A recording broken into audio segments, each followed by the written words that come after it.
Hey, this is Eric Kluber of Void Vader, and you're experiencing Poppitt's Corner. What's going on, everyone? Welcome, episode 104 of Poppitt's Corner.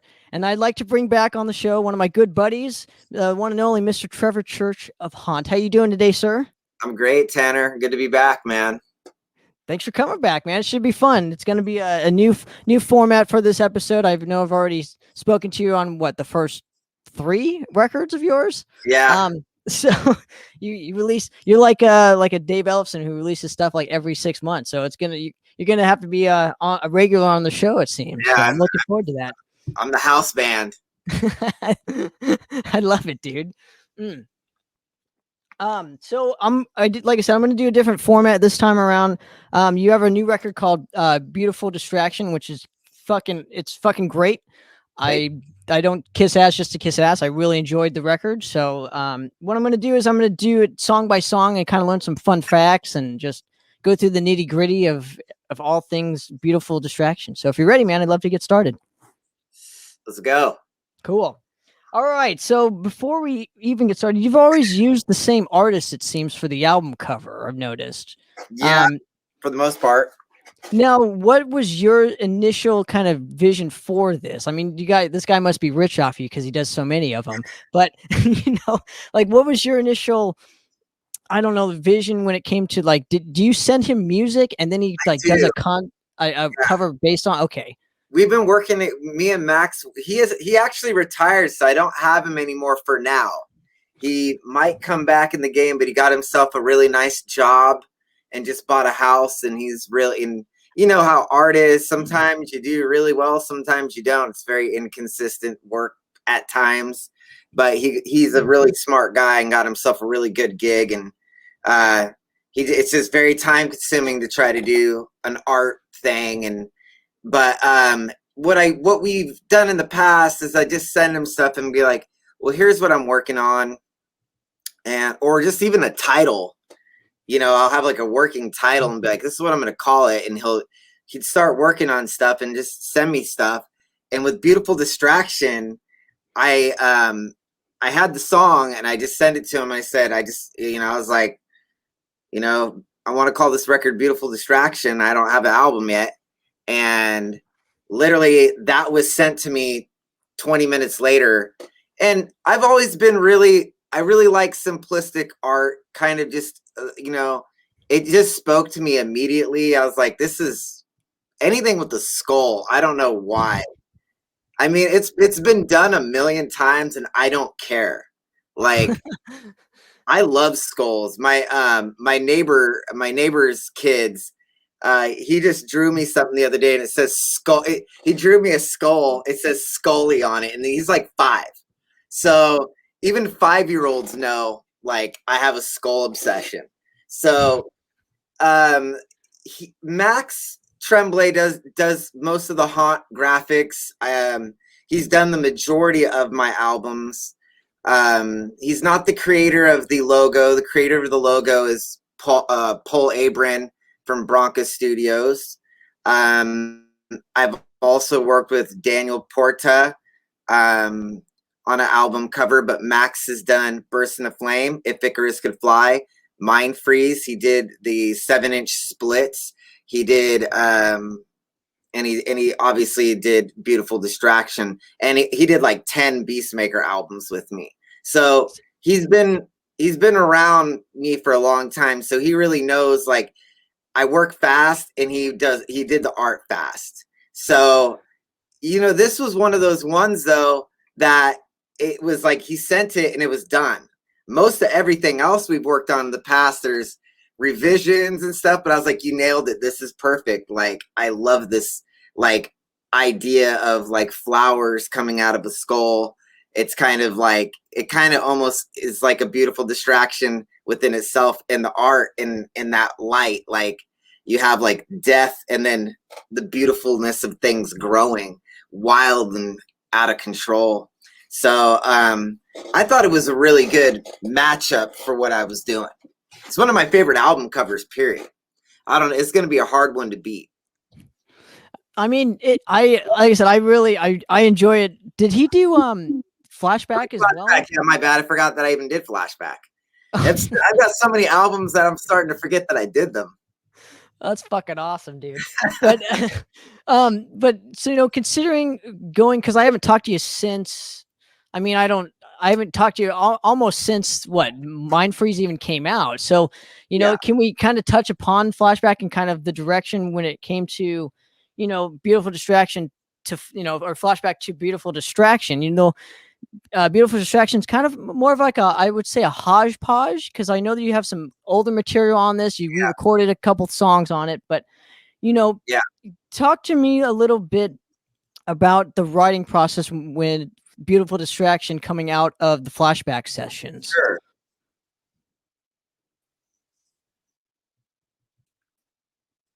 Sure.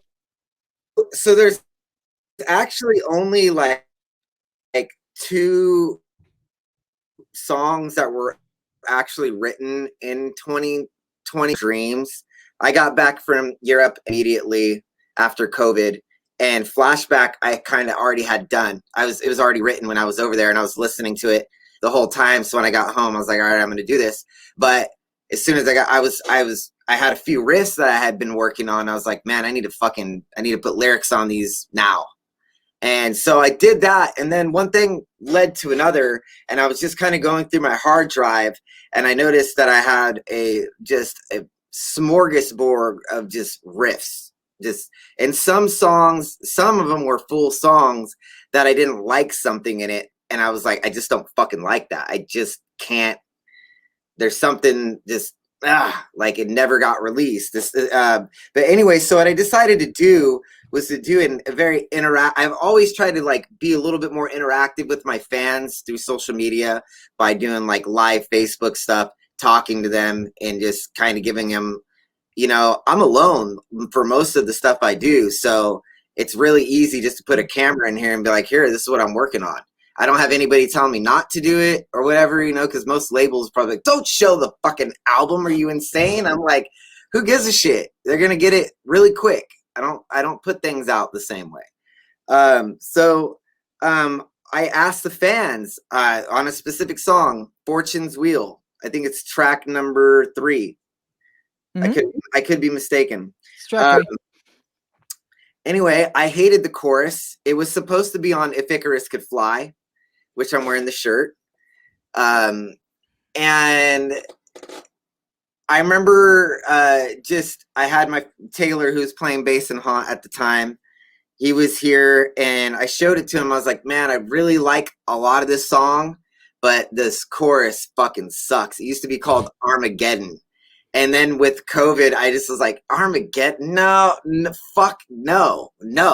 I'm not writing a song called like Armageddon. Like, so what I ended up doing is I just showed everybody, and they're like, the riffs are banging. This intro is off the charts. Like, this is a good song, but we all hate the chorus. It was kind of the verdict, which I already had felt, but I was feeling a little bit like maybe the whole song just needed to get scrapped, So with that being said, I was like, all right, I'll be back soon, and I'll have a whole restructured everything for you guys. So in working on that one, so that was like the interaction, I was talking with people. It was worth diving into. I had Beautiful Distraction, In Our Dreams. Now I have working on Fortune's Will.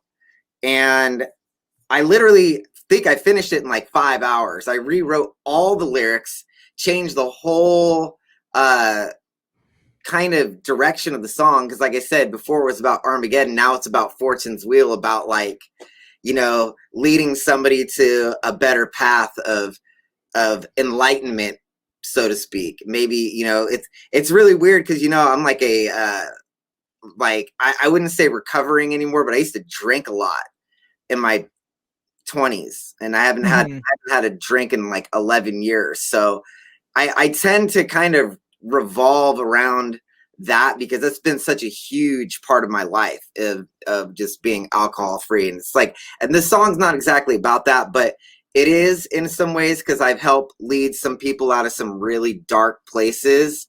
You could ask Andy Soldati, who's drumming in Haunt now.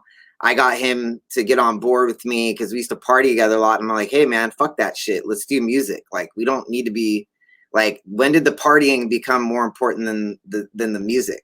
So some of the song is kind of loosely based upon that friendship with him, and also with some others that I've encountered in my days of, you know, some people are just like, how the fuck did you quit drinking? Like, how did you just stop?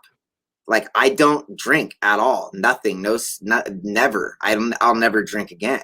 And I'm not saying that you shouldn't drink or anything like that or whatever. But for me, it was a problem because things weren't happening. My life was out of control. So Right.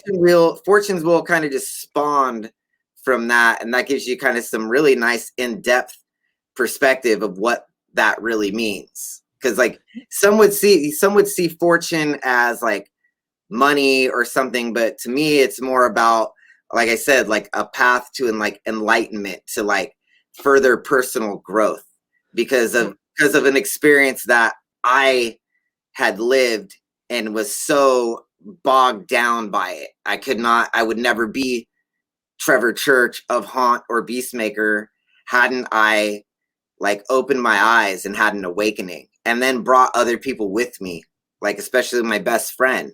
Like, that was huge. Absolutely. Well, can we go back to like, obviously you weren't happy with the initial chorus. Was it the riff that you weren't feeling, or was it just like the cadences in the chorus, or just the chorus was like, it just didn't have, it just sucked. Like the riff, I mean, I can't really explain it more. The riffs didn't change. The song was written. It was done. I literally just went back and I had to revision like how that chorus was going to be. And I had a hard time doing the original. I think that's why I didn't get it. And that's why it didn't make the cut, is it just didn't have any, like, usually my choruses, I really try to get them stuck in your head some shape or form. I want it to be like catchy enough to where even if you don't like Haunt, you're going to be singing it later. You're going to be like, fuck, that guy got stuck in my head again. That son of a bitch, man. Absolutely. Wrote a goddamn chorus to get stuck. So that's really, and it's a little bit, if you listen to my catalog, that chorus is way different than anything I have ever done. Well, there's a lot of choruses like this in this specific record for me. This one's a little bit more hooky than say a couple of the previous records, which is, it's good and bad. I mean, I still like the grit of the previous two records, which on this one I felt there was more of like, a catchiness. You wanted to write more, I don't know, more good rock songs, which is like desperately needed, unfortunately, in this day and age. I really don't know what really, I've always said you can't really force what comes out. It has to always happen naturally, because when I force things, they tend to go on the back burner, because I like it to be like, all right, here we go, boom, done. Right. In a day. That means that I felt it. You know what I mean? It has that feel. So this record, again,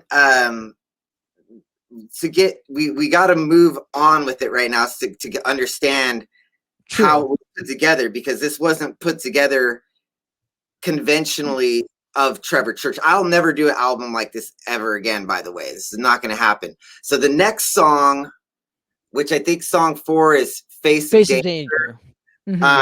So that one was just it only had a verse riff. And that, now I'm talking to my fans interactively on Facebook Live, showing them riffs and being like, well, we got 3 songs now. We didn't really touch what In Our Dreams a Beautiful Distraction are, but we could talk about that later. We'll rendezvous. I'll steal it. Don't worry about it. This part of the story is actually the one that is most interesting to me, because again, like, I experimented and it won't happen again, because it was, I went down a road that I'll tell you about it right now.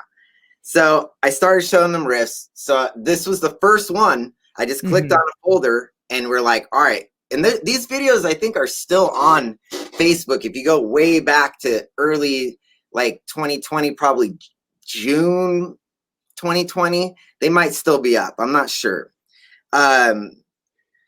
Anyway, I open a folder and there's a rip.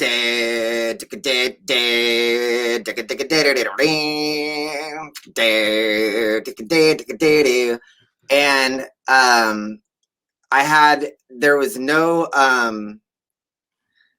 there was no pre-chorus yet. I think I had the riff. And they were like, that's sick. We love this. This is fucking awesome. And so that song was born out of that. Lyrically, speaking of that one, I mean, it is really, again, if you really like read my lyrics, you'll start to see a reoccurring theme of, some would say like melancholy, but to me, there is the melancholy side of it. But what's really taking place is, you know, we're all gonna face some really dark shit some point in time. I don't think anybody is excluded from this, no matter how rich or how poor. You're gonna have to battle something at some point in time in your life, no matter what. And that's just about kind of that. I was actually being audited by the IRS when all this was happening too. So yeah, so I was kind of like feeling like I was being attacked personally at that time. And I don't like the government ever looking at me. Who does? Like, I don't want to exist to them. I want to be about like I want to be a fucking needle in a haystack as far as I'm concerned. No, like, they're just, to me, it's just the IRS. They're very, very fucking, it's a stressful situation. Well, yeah, I mean, the government, I don't know. I don't want to get political, but I'm not for, more government. So it's like nothing happened. But what happened is I had to go back and basically do 2 years of taxes. I had filed and everything, but they didn't because I'm self-employed, so I get a lot of write-offs. And some of the stuff we wrote off was in the incorrect box. So that created a thing to where like I had to go back and reorganize 2 years of taxes. And you're talking to a guy. I have to do, I'm not, I'm pretty technologically savvy when it comes to being in a recording studio, but do you think I fucking know accounting software? I do it old school, paper. I put it in I have a binder, and I fucking punch a hole in it and I put it in the binder, and I just stack the binder up full of my receipts. And that's how I figure out my shit. So anyway, so the title is very fitting for what you're talking about. Truly, because I'm like, the last thing you want to be doing is like talking to those motherfuckers, and it's a scary scenario. So it was I don't think it was directly about that, but I think at that time I feel like that chorus kind of came through that. It's like, damn, dude, you're just looking at them right now. They're like, hey, to me, that's the most dangerous shit that I'll probably encounter other than a criminal. Well, hopefully you don't go to jail or something. Yeah, I don't think you go to jail for that kind of stuff anymore. I actually have a friend that helped me. He's actually for tax evasion. Absolutely, you go to jail for tax evasion. I didn't evade though. Right. But you can go for that kind of stuff, I think. Can. Yeah, I don't even think that you can, it would depend on the severity, but they send you all this legal shit when you get audited, and like they can't even do they can't seize your account, they can't sell your property, nothing. So it's actually not as crazy as you'd think, but you don't want to have to pay a bunch of money, right? Oh, no, isn't that how they got Al Capone, was through tax evasion? Yeah, so. They did.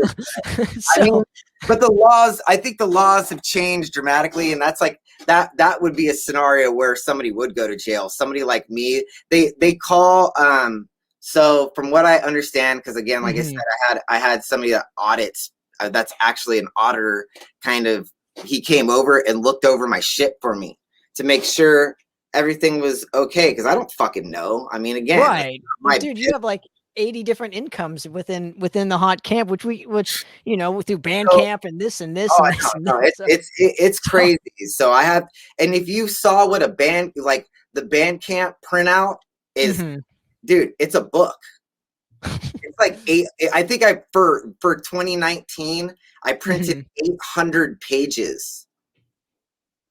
wow. Hopefully there's a library nearby, because when I gave it to her, I had to bring a box, and I'm like, she's like, those better not be receipts just piled in there. I'm like, no, it's organized in binders, but I was like, I can't carry it, so you get a box. So oh my God, dude. anyway, I gave her a box of shit, but that's kind of like face of danger. Is like, it's really, it kind of that like that theme really. It's fitting, dude. It's very fitting. It fit what's right going there. on. I was like, man, I was stressed the fuck out, but I was determined to write music. I was like, I'm not letting this shit slow me down. Fuck this shit. Like, absolutely, we're good. We're good. You filed, you kept your receipts. You did everything. I mean, I pay somebody to do my taxes. I don't fucking do my taxes. They fucked up. right? They fucked up and didn't do their job right, and I fucking got nabbed because of it. So Bullshit, man. one of those scenarios. Now I know. Now that I've gone through this shit, like, I know it thoroughly. I'm like, I know where I could do it myself now, basically. But I'm not going to. I don't want to do all that shit. That's how your whole career has been, though. Is like trusting somebody else and then getting fucked over and then having to relearn everything to where it doesn't happen again. It seems like, you know, you had to learn every instrument. You had to learn how to record. And where I'm going with this, because I want to touch upon the first two songs, which we neglected to mention, but I haven't heard this in any other interviews that you've done, and I'm just kind of curious with your specific vocal style. You know, I think you, from my ears, and just as a guy who records and is in a band, you know, you do record vocals twice, where it's like layered on top of each other, correct? And that's kind of how you get your, I don't know, your reverb or whatever cadences your voice has. It gives it like a natural delay. So but when I was listening, and I'm sorry to cut you off, but when I was listening to you guys jamming in your rehearsal, I was like, oh, okay, that's why it sounds a little different for me, because I'm used to that effect in the Haunt sound. And that's very much a part of the sound that is Haunt. Yeah. That's all I was just saying. So yeah, I do have a pedal that I use, but we were having that was like a test run. We're actually going to be setting up in here to have like, basically be able to do that whenever the fuck we want, like live, like professional sounding, record it. But we have to actually turn my studio around. The way I have it set up right now, I could walk to my drum set in 3 feet from the computer. Not going to be able to do that anymore. I got to put it back to where it used to be. And it used to be in the back corner. And I don't know if anybody even knows how hard it is. I can't control. I do have an iPad that can control Logic to an extent. I can't press record and then stop and then delete it and start over, if that makes any sense. So once I've armed the track, I have to nail it, because if I don't, I have to come back, press stop, and delete what's recorded and start over. So I had to walk all the way there. So I have to have the headphones on, the longest headphone cable on the planet. It's like 25 feet. And I got to go 1, 2, 3, sit down, get cozy in time. And then, all right, 1. And then usually I give myself like a warning. It'll be like, beep, doo.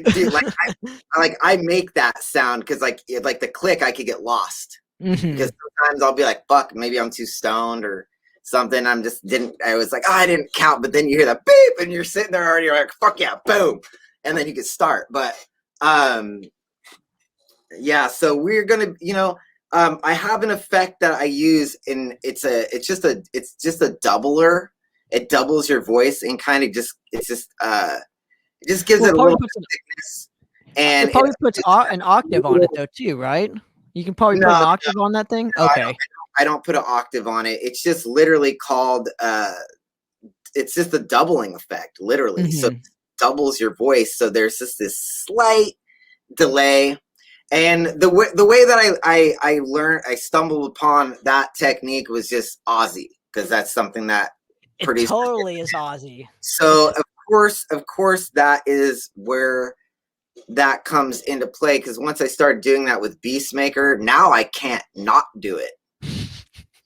Well, like I said, it's a part of your sound now. Yeah, it's a literal part of, like, I don't even fuck around. Like, I double everything now. It caused me to like quadruple things, because I'm like, well, you know what? It sounds better when there's more. Absolutely. So that kind of has been a thing that I've been experimenting with a lot. But vocally, one thing that's really tricky about that, and you only I would really know this, is that in my early recordings, I wasn't fully matching myself perfectly either. Right. So what's happened with Beautiful Distraction now and Flashback, Beautiful Distraction, like, I really sat there and tried to match myself perfectly. With the cadences and everything. Yeah, it's super hard to do, dude. Super hard. It took me it's kind of been a journey to that point. And also in studying what your actual waveform looks like on the computer. Like, looking at, like, I'm not only doing it vocally and on my ears, I'm looking at it visually. So that was a big deal for this record for me, was to really try to get that as tight as possible, because I'm still somebody that gets quite a mixed reviews about the way I sing. Some people say he sings to his limitation, but I don't actually have a limitation. I could do falsetto screaming. I'm broad. If people didn't realize by now, I'm a broad spectrum musician. Drums, bass, I play everything. So to think that I don't sing in every way would be a critic's mistake, only because they've only heard me do what I do. I chose this way of singing intentionally, because this is how I feel it should sound to me.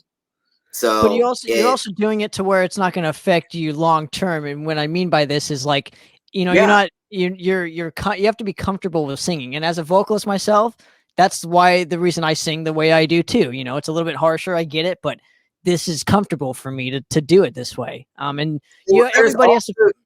You just said there's a part of it too, a longevity.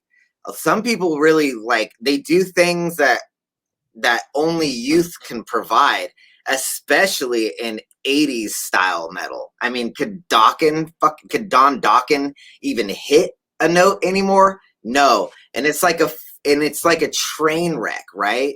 It's a train wreck. No comment. Well, it truly, it just is. It fucking is. And Motley Crue too is another one.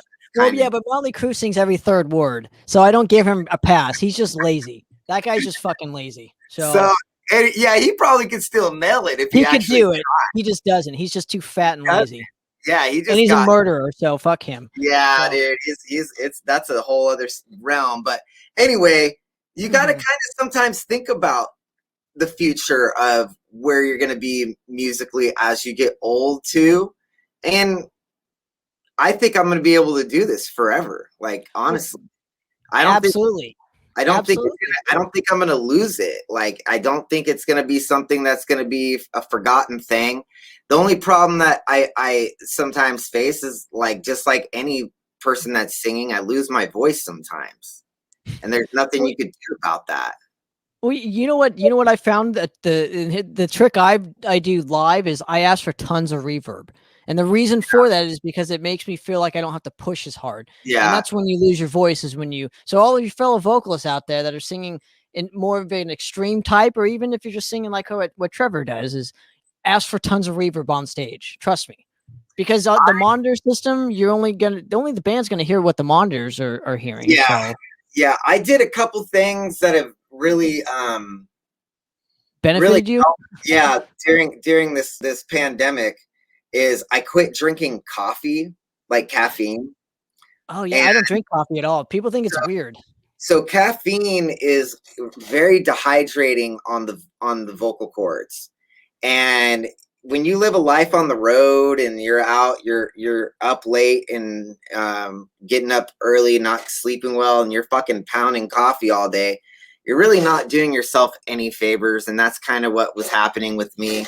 And even though I love caffeine, I decided to give it up. Another thing I've been giving up on the road too is smoking my weed. No smoky anymore, like only after. Interesting. So, because smoking definitely affects my voice. And you also, for people that actually know me, like even just fans that have gotten to know me through time, is I will sit there and talk with you for 3 hours. Like, and so I'm talking. Like my voice is just going. And at the end, and then not only that is I'm like fucking tour manager, band leader, so I'm like talking all day. Like, hey, let's go. Yeah. You know, there's just always something. I don't ever get to be just quiet in a shell. And the only time I do that is when I know my voice is going. I'm like, I'm not talking to anybody. Sorry. Like, let's keep it to a simple thing because I could feel it going. I know now when my voice is gonna go because it's happened so many times that when I feel it, I'm like, it's going. I'm not gonna have it tonight. And now with that, and I'm sorry to interrupt this, but you know, can you give me like, you know, like something that would help a fellow vocalist out when they experience this, because it does happen. You know, the best of the best loses their voice. It fucking sucks. There's like literally nothing you could really do. The best thing that I've found is that resting is like key to it. Like sometimes I found relief though, like somebody will bring you some tea and you'll get some relief from drinking some vocal tea. But I mean, once you get out there and your adrenaline's going, you might have your voice for 2 songs and it's gone.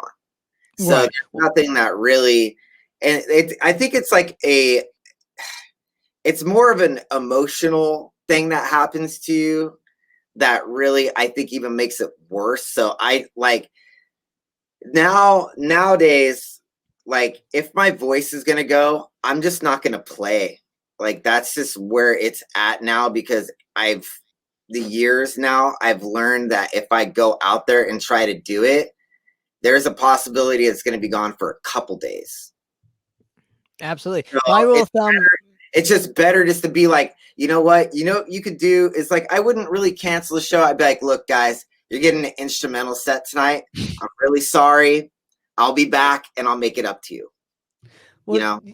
Absolutely. And I think we've all experienced like health reasons. Like I'm going through a health issue right now that many people have noticed, and I'm not trying to talk about it too much on social media platforms because I just don't do social media. But you know, I'm going to see a hand specialist this week. I saw right? that. I saw you talking. So I just had to sing. I didn't want to cancel the show. So, you know, it was just like, this is the best I got right now. Like, yeah. You know, it is what it is. So, but it's mentally draining on stage, like being like, why the fuck can't I? God damn it! You just feel really shitty. There's people there wanting to see you. You want to fucking sing and show people what you're made of, and you're just human at the end of the day. But anyway, playing guitar and singing at the same time really is a difficult thing to do. You don't get to breathe. Yeah, so, I know. When you're not breathing, you're straining already. You've already strained. You know, especially if there's something out there where it's long, and so it's a very challenging thing to do. And I think anybody that does what the same that plays guitar and sings, especially if you do faster stuff where it's actually technical and you have to think about it. I mean, if you're telling me all I had to do is strum 3 chords, I wouldn't even break a sweat. But I'm sitting here doing fucking alternating picking and doing technical riffs in between, skipping strings as well with alternating, you know, palm muting patterns, and having to sing a melody at the same time. And that in itself is draining. And we'll wear my voice out. Let me add to that real quick. And I know I'm kind of let's see, like, you know, and you got to put on the show. So it's like you got to talk in between, and so there's no point. There's no time to even get a drink of water or something. Like it's sometimes I've literally, been like kind of die because I'm a guitar player, singer, as well. Yeah. So I get it. You get it. Exactly. Now let's go to because there's definitely more topics that I do want to discuss, but I would like to concentrate on the Beautiful Distraction record and just talk about the title track. Why was it a conscious, what was it a conscious decision for you to, start off with the title track and just kind of do, what kind of some, it was kind of more old school.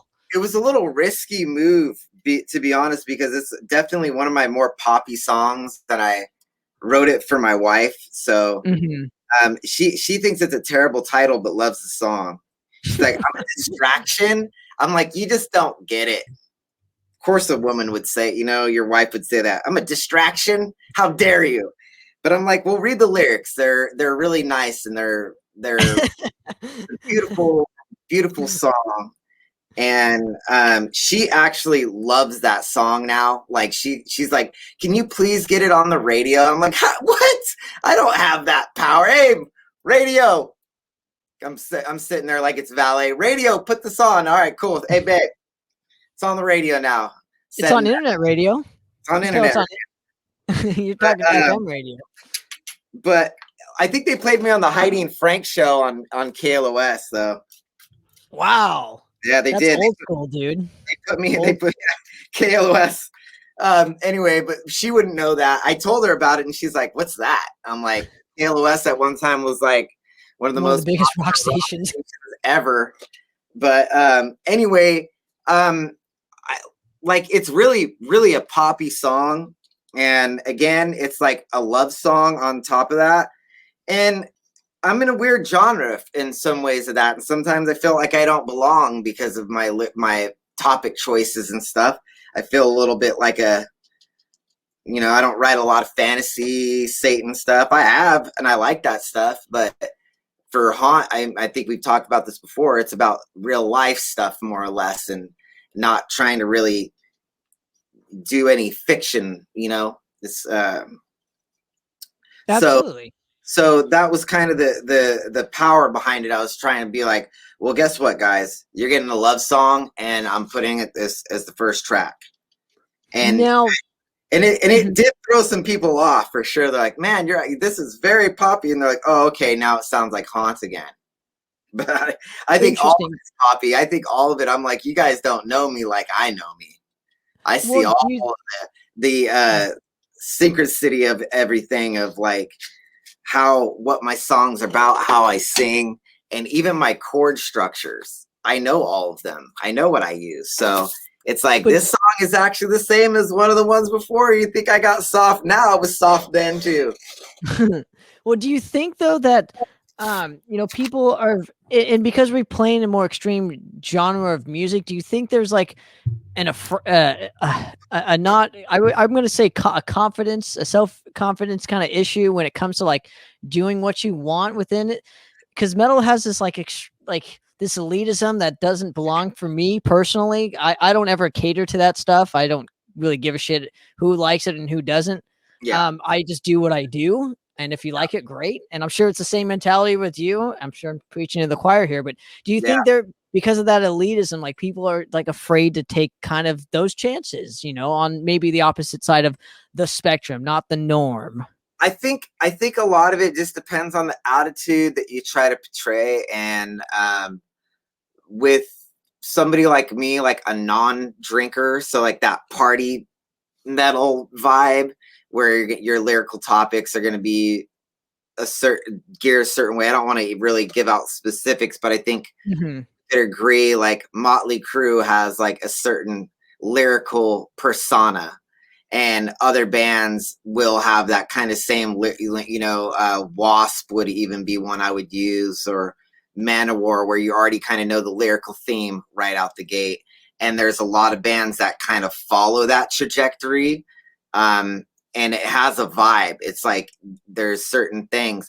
Now, for me, I just felt like I don't really belong there anymore. I probably did at one time when I was hammering whiskey. I was with Motley Crue. You know what I'm saying? But like I quit that, and then it was like, well, here I am. I don't really quite know where I belong, kind of scenario, but I like these bands. I like this style of playing. I like technical music, and technical music, no matter what, generally ends up becoming metal in some sort of way, because it is like the more harder to play, because you got to do it. It's faster, it's harder, it's heavier. So even though I feel like it's both parameters, I think we are seeing the genre is kind of spreading into this the new wave of traditional heavy metal genre. It's spreading in a lot of areas, and I'll give you a few examples. Is you have your basic like fantasy Iron Maiden kind of worship bands that all kind of have like the chrome logo kind of aesthetic. That'll go over here. And then you got bands that are a little bit more kind of have more of the classic heavy metal lyrical Dio kind of stuff, or yeah, Dio, definitely Dio. Maybe some Aussie where it's you start getting darker lyrical themes, occult stuff. You're gonna have that, but then you're starting to you start getting some bands that might be a little bit more into like sci-fi, and like I'll get an example of a band like that would be like Flight from Norway, where they have an album that's just basically like sci-fi themed. And so, but they all kind of are molded together in one shape, in one bubble, because everybody wants the comfort of being able to call it something. So we're all collectively one. But I think, it's always, I feel like it's always better just to be yourself. So if you are that, like, I'm drinking whiskey, partying, metal type type stuff, fucking do it. Like, but there's gonna always be somewhere where if you could find your identity, that's how people will start to like gravitate to you. I feel like, because when you're too much of something else, it's gonna be harder for people to gravitate to, because there's too many bands. There's too many bands to really go like, all right, well, I really love this band, but like, if you're a little bit different, just in any which way you can be, and be yourself a little bit more, and maybe give a little bit more personal touches to it, I think it gets more special in a way. And again, it's been done. It's not like it hasn't been done. It just doesn't get done as much in the genre. That's really what it comes down to. And I see more of the fantasy occult. That's kind of the driven central focus of heavy metal to me a lot of times. But I look at somebody that, like, an inspiration for me to be how I am would be, we'll go back to an old school band like Thin Lizzy with Phil Lynott, who definitely has metal riffs, but really is singing about a lot of heartbreak and a lot of, addiction issues, and just things that, like, boom, they relate instantly. And I'm like, I like this lyrical type style. I don't need to do a cult. Like I tried a cult before. I did it with Beastmaker. I thought I was pretty good with it, but at the same time, I felt no closeness to the lyric, and that became a problem. I wasn't emotionally invested. And that's the key, dude, because like a band that does that for me is Alice in Chains. I'll always listen to Alice in Chains until the day I die. Because because Lane's the emotion in Lane's voice, I kind of connect a lot to emotion when it comes to vocalists itself, because I'm an emotionally driven, extreme metal vocalist. I just have my own thing. And with that, there becomes some fallback, and I encourage everybody to just get through the shit. Don't even just put all the critics aside, and just focus on what you do. Yeah, critics can you alive. I mean, it takes time, energy, and a lot of patience to just realize that the critics don't really run the show at all. The fans run the show, and the music runs the show. And if you can somehow realize, like, you got fans that love you, who cares what this person says about what you do? I mean, I get it a lot. Like, I get it a lot because I'm sure there's people. I mean, I don't get bad reviews, but some of them are like I'll get a ton of really great reviews, and then all of a sudden I'll get one that's like a 6 out of 10, and it's just like, this dude, I don't like his singing, or blah, blah, blah. It's formulaic, it's samey or whatever, and I'm just like, yeah, I agree with a lot of my critics. I'm like, yeah, absolutely. Like, but they're reviewing your record. You're not reviewing theirs. Shit, nobody would want me. You do not want me to be a critic. I'm super. No. I would be critical in a way that would be far beyond what a normal critic should know, because I take a lot of time into like learning how to play really decently. Mm-hmm. And when I hear stuff that's just real simple and mediocre, or something that's been done a million times, I already don't like it, and it would get a horrible review. But at the same time, though, I am an encourager of people putting out records and finding their growth with them. It's like, not every album's going to be a fucking home run.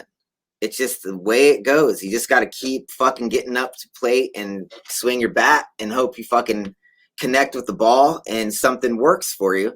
But it always isn't the case. Absolutely.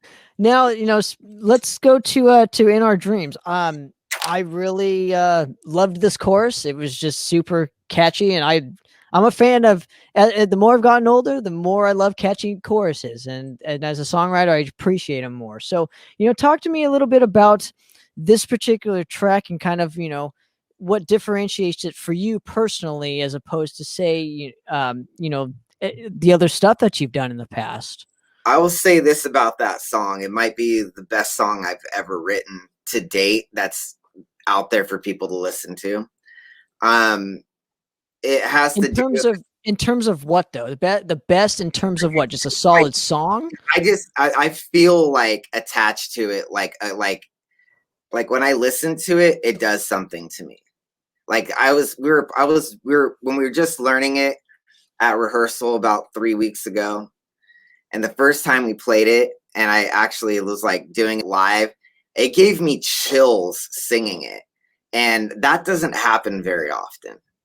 And that's when I knew, I was like, wow, you wrote something that actually is making you emotional while you're playing it, in a way that, a lot of the times it's just like energy from adrenaline and just wanting to go. But this came from somewhere else.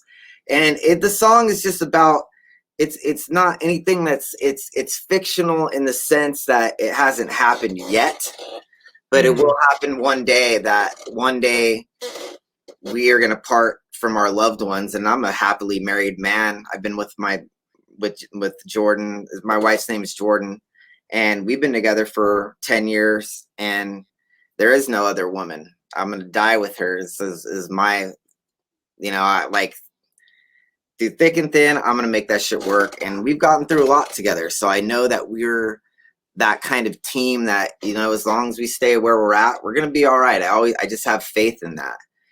And, but one day, the Grim Reaper will fucking come, and your time's up, and you don't have control over that.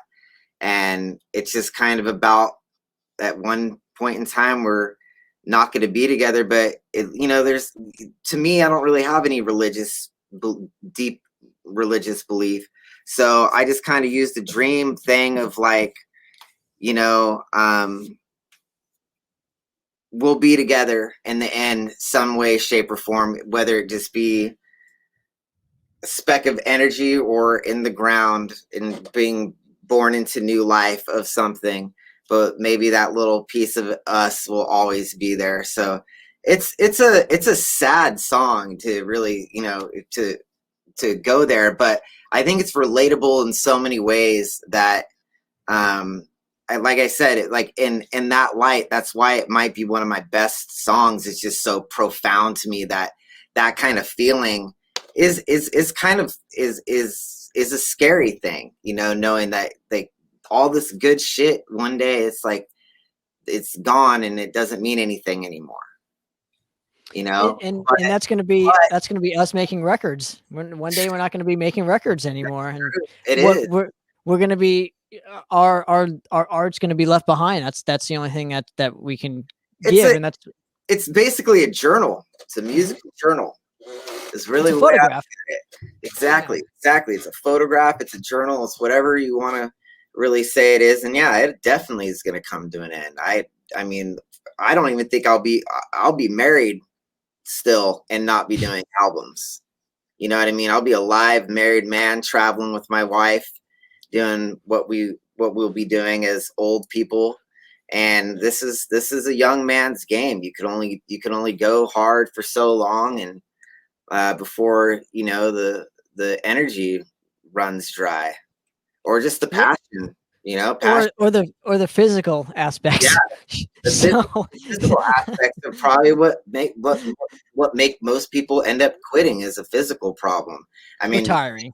Dude, my fucking wrist. I mean, my wrist. I got problems galore myself. I mean, I got tennis elbow, fucking carpal tunnel. I've broken my arm right here. So well, you skate though too, so that probably comes from the skating aspect and falling a lot. Yeah, I broke my arm, so I got some pain here. I also, when I was like 21, I was at a skate park, and a kid was coming on the roll-in as I was going up the bank, and he fucking knocked me so hard, just fucked my shoulder for life. It's always been a little. It's like I went and did physical therapy and got everything back in check. It dislocated my shoulder. Give me the willies. So it gave like, oh dude, when he hit, like, dude, it felt like a little like nail just went like into my shoulder. And so they put it back, and you're just like, oh, it's just like instant relief. But there was just some like really, my range of motion was really bad. And like even now up here, it's tight. Like when I do that, I have to stretch all the time. I try to get 30 minutes of stretching in, but I also broke my hand here. So, and I've broken this finger as well. So, and this is my right hand I picked. Man, this fucking arm is like, and I'm right-handed, so I do everything right-handed. I feel like I never get a break. I'm like, you never get a break, bro. I'm sorry. I'm a workaholic. I can't help it. I haven't been able to use my right hand for like 2 weeks. So I know it sucks, dude. Have you ever heard of a TENS machine?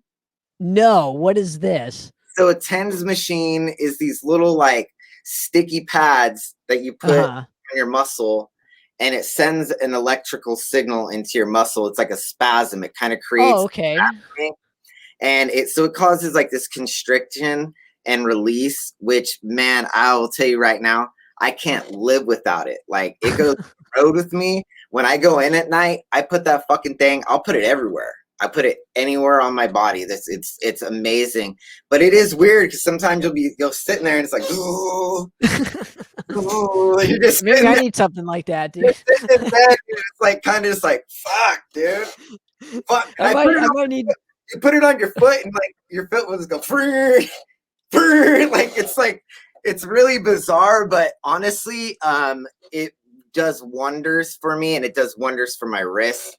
Might be something you want to look into, and I guarantee any sort of physical therapy place, they're probably gonna put one on you anyway. So if you go to physical therapy, you'll be like, oh shit, there's that thing Trevor was talking about, sticky pads. There's 2 of them, and they'll put them on, like they'll put one here, they'll put one like right where like a muscle's attached, and then they'll find, and then the belly of the muscle where the memory of the tragedy really is kept. Like muscles are weird in the sense that they like store information in the belly. The belly like of the muscle knows like, oh, you got hurt, dude. So like you ain't stretching that far. It's just like telling your muscle no. And this machine just kind of like lets it know like, okay, we're opening. It's like opening the gate and just letting all the people come through.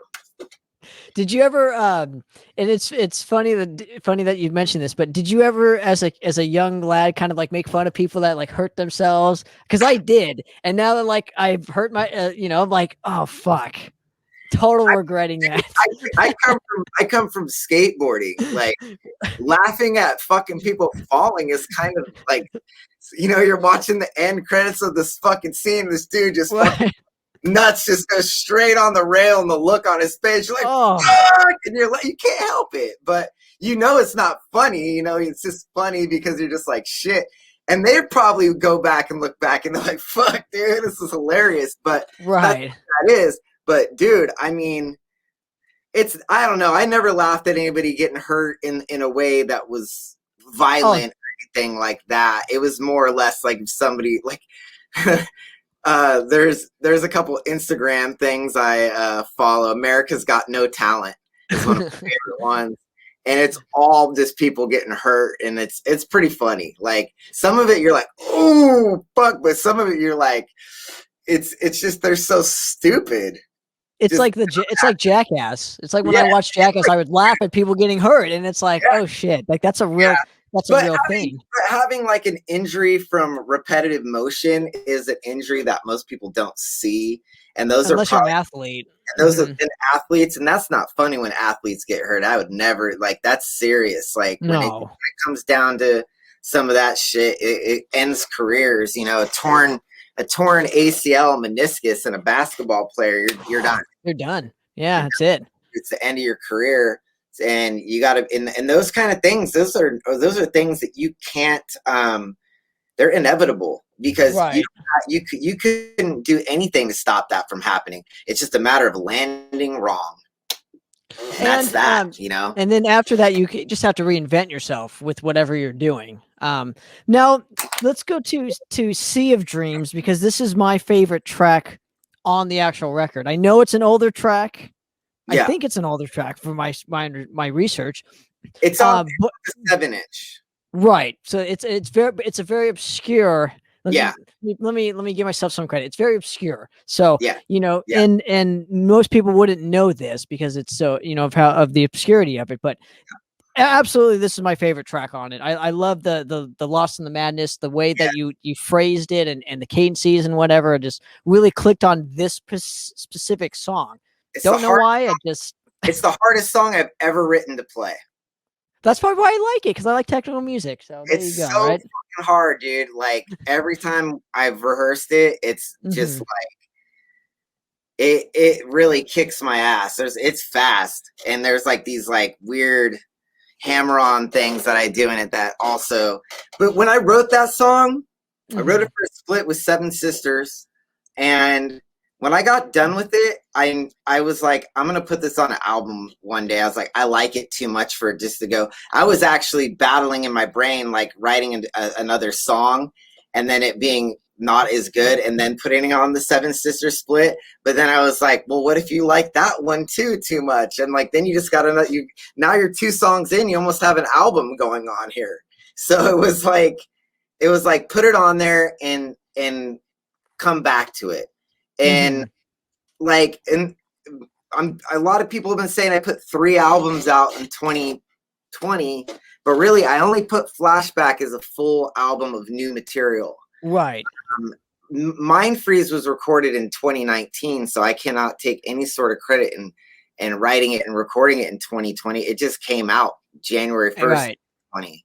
So and then Triumph is literally the 2 EPs. You know, re-recorded or whatever. Reimagined in a sense. I put keyboard on it. I was curious what it would sound like, and then also used the tuning that I use now. I haven't tuned in D standard in quite some time. I only did Burst in a Flame and hearing with. That's a great record, dude. Thank you, dude. I know I told you like when I first talked to you, I wasn't a fan of that, but I recently bought it on vinyl, and it's like becoming one of my favorites. Don't know why. I just started doing a remaster of it to go onto my label because the license is almost up, and now I'm gonna own it. I was like, well, Shadow Kingdom had that version. I'm gonna do a different version. I mean, bands have been doing this shit since the beginning of time. It's not anything new. I mean, if you looked at how many times Metallica has remixed and remastered records over the fucking course of the career.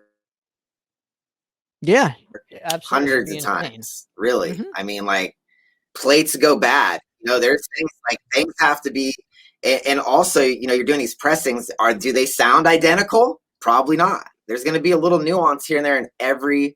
I already hear it out there and on stuff that I've done. I'm like, this is not the original. You know what I mean? I have it on my phone, so I can just throw it on there. I'm like, nope, sounds different. There's something.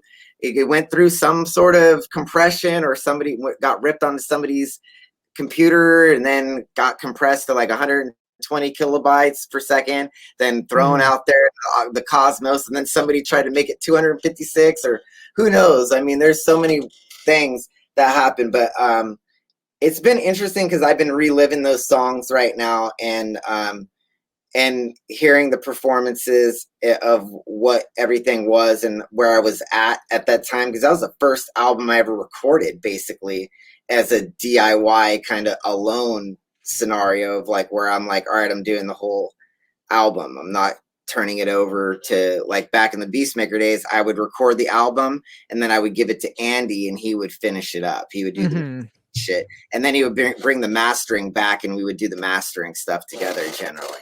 So that's kind of how that was the formula up until Burst into Flame, because now I don't have Andy, so I'm kind of like engineering, mixing it alone now. So there's some big fucking, you know, mistakes in there, and I'm surprised it even came out the way it did and had any success, because I mean, I wouldn't say it's a production marvel, but maybe it's just the vibe of it all, because I was working really hard on it and I was trying to like do something cool and on my own, you know. It's right. Well, it's also raw. I mean, there's some rawness factor to that thing too that I really enjoyed as well. Yeah, it's I'm gonna be honest with you, the new version, it's lost that, because now it has, like, because I've been learning how to record more balanced records, and it just overall has a different sound, even though it's like basically the same shit. You know what I mean? Absolutely. I have different equipment now too, so it's like a different studio. Well, yeah, and you're in a different place now too. So obviously you have the ear that you now have, as opposed to when you. And to me, it's important to have the plates like how I want them to be, so I don't have to do this shit again for a long time. Totally.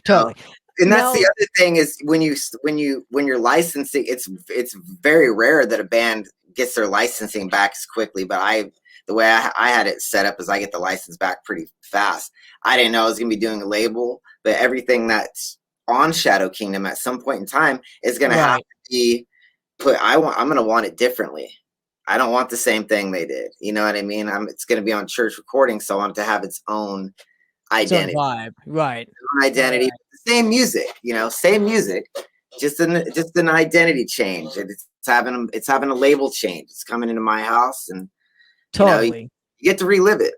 Absolutely. Now, can we talk about some label stuff, if you don't mind? Because I've learned so much from the last time I talked to you.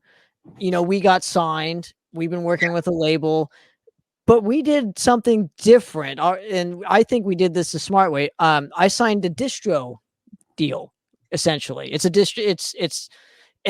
Honestly, the label has been helping us. The label has helped us more than anything else in my entire career. So like, I have a whole new perspective on labels, but it depends on if the label gives a shit enough about you. That's what I've learned. Is that fair to say? Because I know we've talked about labels and stuff, and I've heard you mention, like, you know, there's no need for a label, but I think in this instance, there kind of is, when the label gives a shit about a band. Yeah, I mean, that is, again, I don't think there's any. The one thing I will say is that one person's formula is not going to work for everybody. And I think, and I'm not saying that record labels should not exist, because there's people that need that. And those labels nurture people that do that. So I don't want to knock them in that sense of saying, like, I don't think they're necessary. I don't think they're necessary for me, because I'm willing to do a little bit of the work that a lot of bands don't want to do. So, and I don't blame them, because honestly, once you start going down that road, it's a fucking pretty narcissist. You're doing a little bit of everything. So absolutely. I mean, your wheel is constantly turning it when you don't want it to be, because there's something you're gonna find in that wheel that you're just like, damn, dude, I got hella jobs now. I'm not just the fucking guy. I got all these jobs that revolve around it. It's 24/7 haunt for me. I mean, I live this shit. I mean, I've wear my own clothes. I mean, this is taboo for some people. I'm like, dude, like I got a stack of clean, fresh shirts that are brand new, and I wear a size small, the worst selling metal size ever. Everybody in metal too. Yeah, I so wear like, small too. like smalls are like, I usually end up having a big stack. So when I need a new shirt, I just grab it, cut the sleeves off, cut the neck out. That's funny. Throw it on there. I'm like, why would I go buy a shirt? You guys are fucking, I don't care about your taboo anymore. That's funny. For real though, you know, I could not give a band the dedication they deserve. I could say that honestly. So I don't really consider myself a record label. I consider myself as it's just a way to release Haunt, and you have to give yourself some sort of title. And I use church recordings because it just makes sense. Church, and I record the recordings, and the stuff that I mainly release have something to do with the studio as well. Like I either recorded the band, I produced the band, or I played in it. So that's the only way that I'm doing it. I even had to slow that down because I realized I don't have time for it. And so if you could find a label that will give you that time, then I don't see why you wouldn't go that route. I just feel like there's certain areas that you have. I'm going to tell you where, so we could give some people advice that are watching this. A couple of areas that I think you need to be stubborn about, and that the first one would be commercial digital distribution. I really think that you know there's labels out there that take 100% of that. And now, what is that? If for talking like I'm 5, right? Okay, okay. So that's like Spotify, iTunes, Google Play, Pandora, iHeartRadio, even YouTube stuff, depending if you get a content ID on your stuff. Now there's actually decent revenue in it. Again, it is bad, and it's really talked about 0.003 cents per play. It's really, but the thing is it actually starts to add up when you have a large catalog. The bigger your catalog, the more you're gonna be like, okay, well, there's actually money in there because of that reason. Not because that one album is just like, wow, I've never seen that. But since I have a vast catalog of work, I see it in a different light, in the sense that the more and Daniel Ek, that asshole from Spotify, even said bands need to do 2 albums a year, basically, is what he's saying. So he's right in that. So it wasn't like a fucking like fuck you statement. He's like, well, the more shit you have on here, the more you're technically gonna make. Yeah, but that asshole hasn't made a record in his entire life. No, he's a fucking piece of shit. And really, I think 1 penny should be enough. Like give the bands a fucking penny. Why a fraction of a penny? It's that worthless. It's like, this took some time, but that's a different story. But we're just talking about we're talking about labels. So and this commercially, so yeah, so it'll be in the contract. It'll say like commercial digital distribution. It should say that, and if there isn't something in there that says that, you need to make sure you put that in there. And I would say, because you're in a business relationship and you want the label to really do some stuff, I think like a 50-50 split there with the label and band or songwriter would be the way to go. I don't do it that way, but like, again, it's fair, but I would push them to the limits and be like, well, I don't really need to do this album with you. But that's kind of how my situation was different. It's not going to be the same for everybody, but I got it to where it was more in my favor. I was like, I don't ever want to be, you're not to me, like nobody's equal to me. I'm the creator. I'm the person that has the actual product. They just have like, what is it? They call distribution or connections of things. But what happens is you start to realize that the internet is your distribution. And I think that I had a conversation with a friend that owns a really great record label, Writing Easy Records. My friend Daniel Hall is one of my big inspirations, actually. So I will give him a lot of my ideas actually came from him. So I owe him a lot because he's kind of given me a different trajectory than what he does. So he kind of, as him being my friend, he kind of sees like inside, like what my brain is thinking. And he's more or less like nurturing me, telling me like, hey, do this shit your fucking self. You don't need this shit. And I'm going to tell you why. And, you know, he'll bring me down to that reason. And what it comes down to is like, you know, with Haunt fans, it's like a lot of them know where to get my stuff. They go to Bandcamp, they buy it direct from me. And I've made it like a point to really drill Bandcamp into my, even I have problems with Bandcamp. They take 10% of everything you make. So, I mean, it's not exactly a really great deal. It's almost like being on a label in a sense. You still need somebody to put out there and somebody else is taking money from you. So, but Bandcamp also offers you like it offers you to connect directly with the fans and to where you don't need to worry about algorithms and other bullshit. They again, you get what you pay for with it, and I think like paying them that, it's never really bothered me as much as like Spotify, for instance. Right. You know, because the mission statements are entirely different. Bandcamps want the artists to thrive and connect with their fans directly. That's like their mission objective. Whereas Spotify, it's not even music based. They don't care what Daniel Ek, I don't even think listens to music personally. I mean, I doubt they're sucking up podcasts now. Podcasts are becoming the new music now, and podcasts and everything else. Great. I love podcasts. I've noticed that I like podcasts more than I like a lot of other stuff. Some just people talking, because it's more real. Like like Netflix is getting old. Their TV series are starting to suck ass. I'm just like, all right, this is not where I want to be. And then I start listening to, like, I listen to my friends. Like, I have cool fucking friends. That's awesome. So like my friends that are on podcasts, I just listen to what they have to say. And I'm sure they'd probably do the same with me. They're like, what's Trevor saying on this fucking thing? I have a lot of friends that do that with Poppitt's Corner. They like to listen to what I have to say. I love what you have going on right here, right now, to be honest with you. This backdrop shit, like, this is the dopest, like. I know. Well, we got to do this real quick.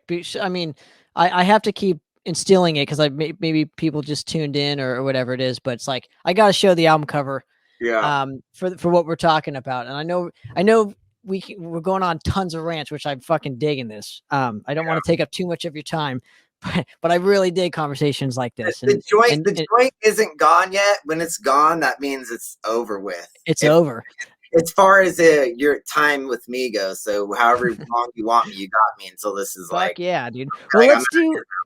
Well, let's finish out the songs. We're halfway done. Let's do Keeping Watch, and give me some fun facts on this one. So Keeping Watch, that's another one that was fan picked. That was I didn't even finish that, so we get good because there's two more. I'm gonna do two at once. There's Keeping Watch and Imaginary Borders. So these are the other two that were on the Facebook Live interactive things. But what happened is from Fortune's Wheel to Face of Danger to Keeping Watch to Imaginary Borders, it was all the first things I showed them. So we never actually got further into my catalog. I thought somebody would eventually be like, I don't like that riff. But all the riffs got kind of picked. They're like, that's great. I was like, well, I'm just going to end this now because, like, if you guys are just going to like everything that I do, like, could go on forever. Like, I need to stop at some point and just go back to maybe writing some new shit or whatever. But like it was fun. So Keeping Watch is more about just kind of like having eyes in the back of your head. You always don't know what's like lurking around the corner to come get you. And just also like, you need to take perspective in what's going on around the world and look at world problems and politics and things. And everybody knows I'm not extremist of any nature in anything other than probably like how much I love music. I would say that's the most extreme thing about me is my passion for music. But my passion for everything else it's not as much there. But I don't preach my politics to people too hard because I just nobody knows everything. You know what I mean? Everybody's different. So just as long as we can somehow live harmoniously, that would make me happy. But we have to look at all the problems in the world, and you got to keep watch on everything that's happening. And it's like, you're like always standing on the edge, looking down and like at all that's around you. There's so much going on. And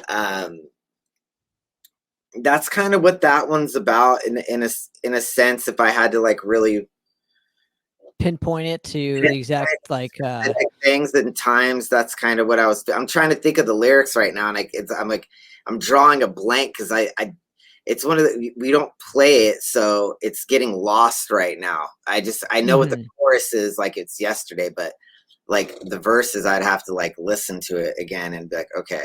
It's like usually when I hear the first sentence, it's like a light bulb. It's like, boom. Totally. All right, there it is. I can relate. I can relate, dude. Especially if you have a catalog with like 3 or 4 or more records. It's like, how does this one go again?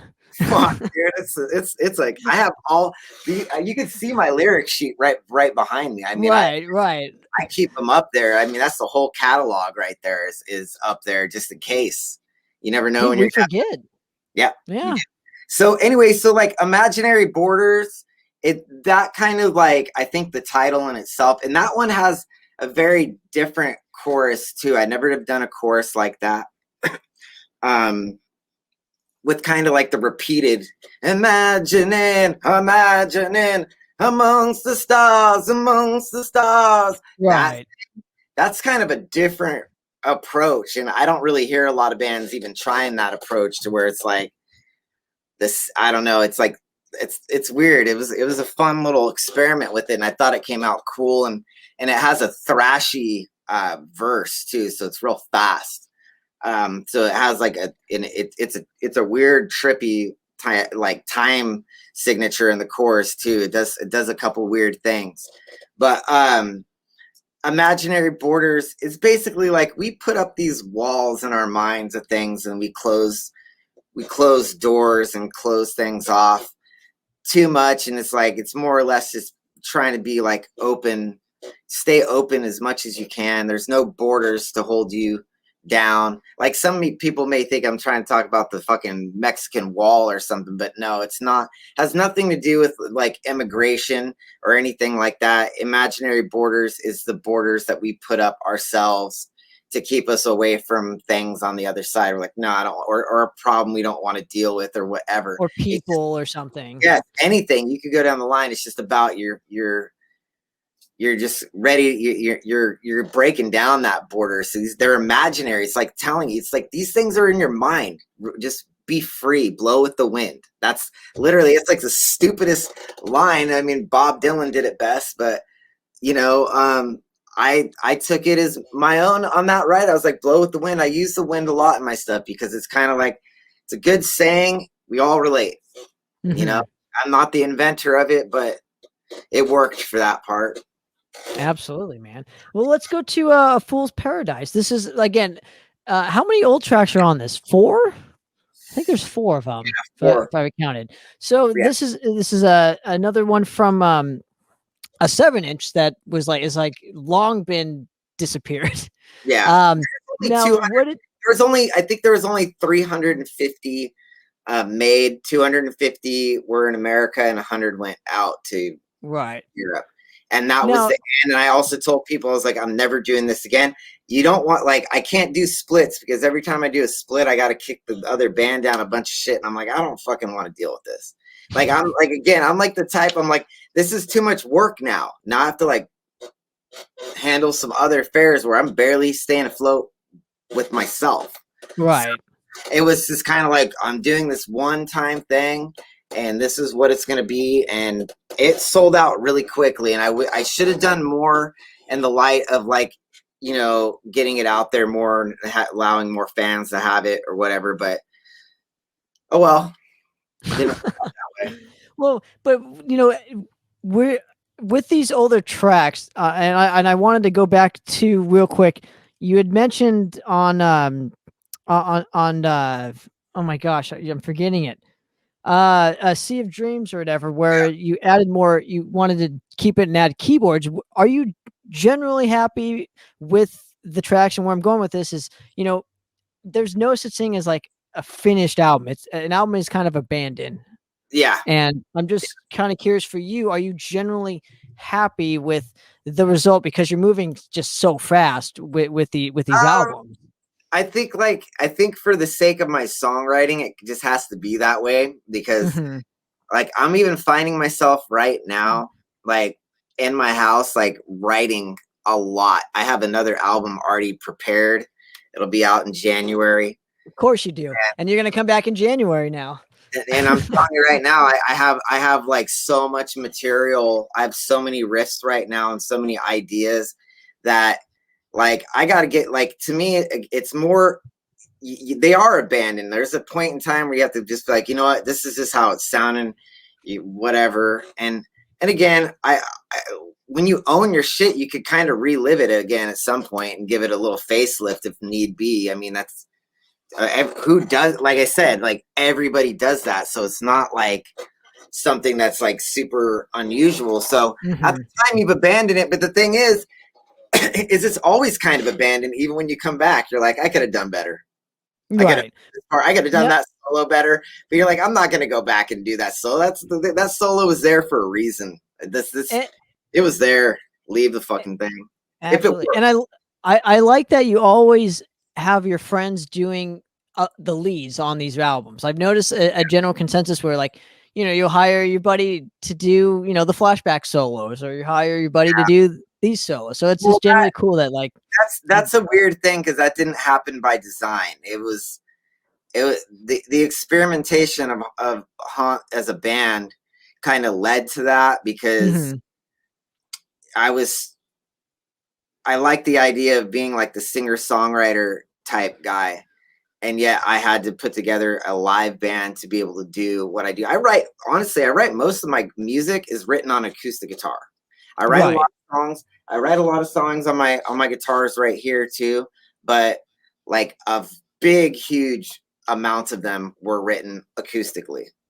So it kind of was like I had this like whole thing, you know, like I look at it as a singer-songwriter ideal. Absolutely.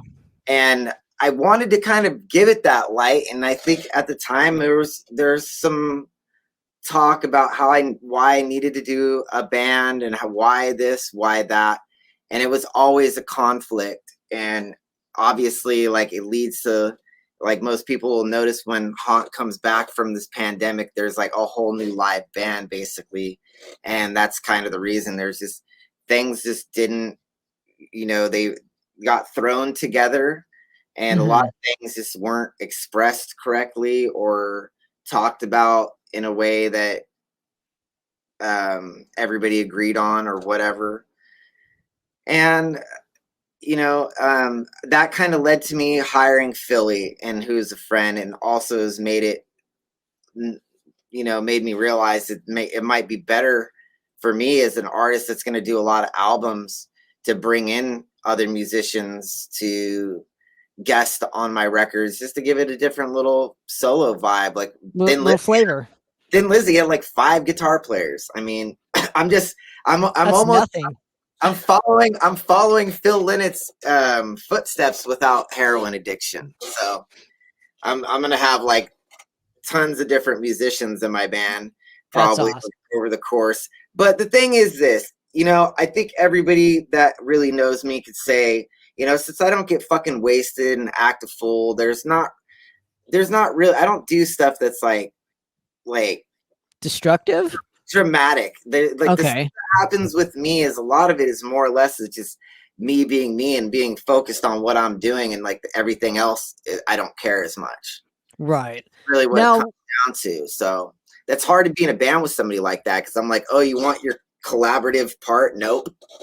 Like, why? I already wrote it. It's done. Like, write a song, bring it to me. That's like kind of my focus is like, I don't need anybody to help me write a song.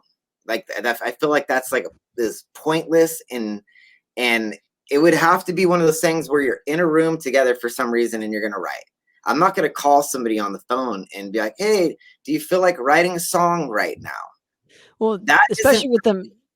And especially with your pace, and I know you want to write like 20 albums. I guess that's the ultimate goal for you specifically, is to write like at least 20 records. Yes. You know, and you can't really do that when you're waiting around for No, people.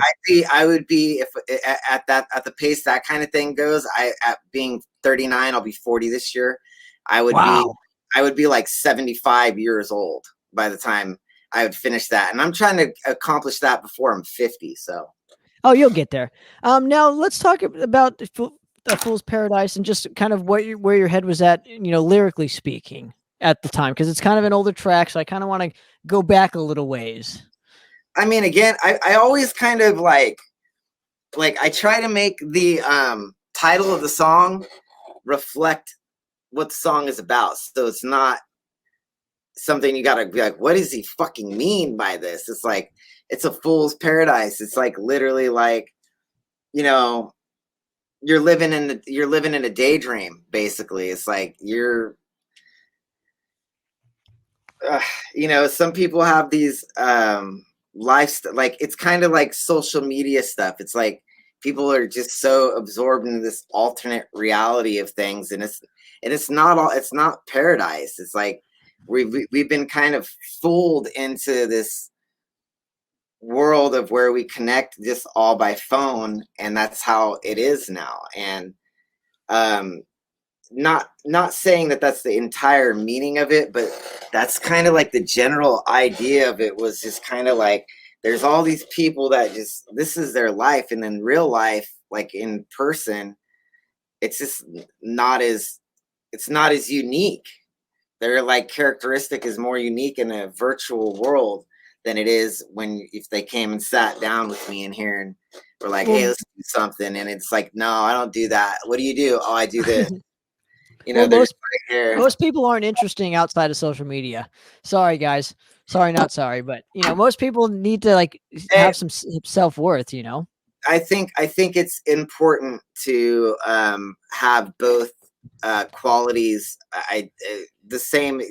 You should be who you are on the internet, who you are in real life, and that's a good way to try to go about things. And I really am not. The thing about social media with me is, when I started doing Haunt and Beastmaker specifically, I did not like social media. I didn't even have Instagram. I was like, I don't need that shit. I was like, I don't need one more thing that I'm like looking at, scrolling through, and having to interact with. Like Facebook, I already didn't like it. But what I had to tell myself was like, you need to find what you do love about social media and use it in a positive way. Like, don't police yourself. Are you talking about policing yourself on? Don't talk down to people. Don't post a bunch of your fucking idealistic shit and opinionation stuff. Oh, I don't even post. Yeah, no, I'm just saying, like, it's important to just like, I had to find where it was in social media that I wanted to, like, where you could fit in with it. No, just where it's like what I was posting was like stuff that would make somebody feel good, or somebody wanted to read it and be like, oh, that's cool. Or, I mainly just post music shit. I mean, that's like my life, but I have my kid and I post pictures of him and stuff. And I'm like, kids are always great to like post, because it's like the future. You're like, hey, look at this little dude. He's kicking ass. Like, we're doing our best job over here trying to parent, the world needs good parenting, dude, at this point. Yeah, it really does.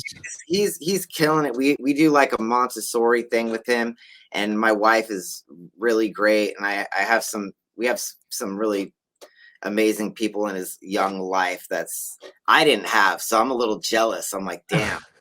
Do you think he's gonna grow up and be a musician? I don't know, man. I mean, it would be a father's dream. It's kind of the legacy at this point. I mean, you got my dad, and then you got me now. I mean, I never thought I would ever say that, but it's looking like, I kind of struck a nerve somewhere, and I'm here lingering around in some sort of musical afterlife, because I mean, I definitely came in not in the most triumphant times of rock and roll. I mean, like, we are not the top listen to music these days. Electronic and rap like rules the world. My dad came from an era where there was only rock, everybody listened to rock, or they listened to some form of it. You know what I mean? Like there wasn't 500 million genres yet. But anyway, Fool's Paradise is just kind of, you know, like it's just taking a glimpse into that world, that fake world. It could be a number of things. It doesn't necessarily have to be social media. It's just like this fake world, this guy that drives a souped up Dodge Charger, had a midlife crisis and thinks he's a shit, selfieing, that kind of ordeal. That's kind of, you know. Okay. Or like getting sucked into like TV or reality shows. That seems like Whatever. it would kind of hit. Yeah. Again, whatever people want to take it as. I mean, lyrics are subjective in that light, where they could take on many different meanings to people. Totally. But we're just talking about mine, and like, again, it's more or less the title is self-explanatory.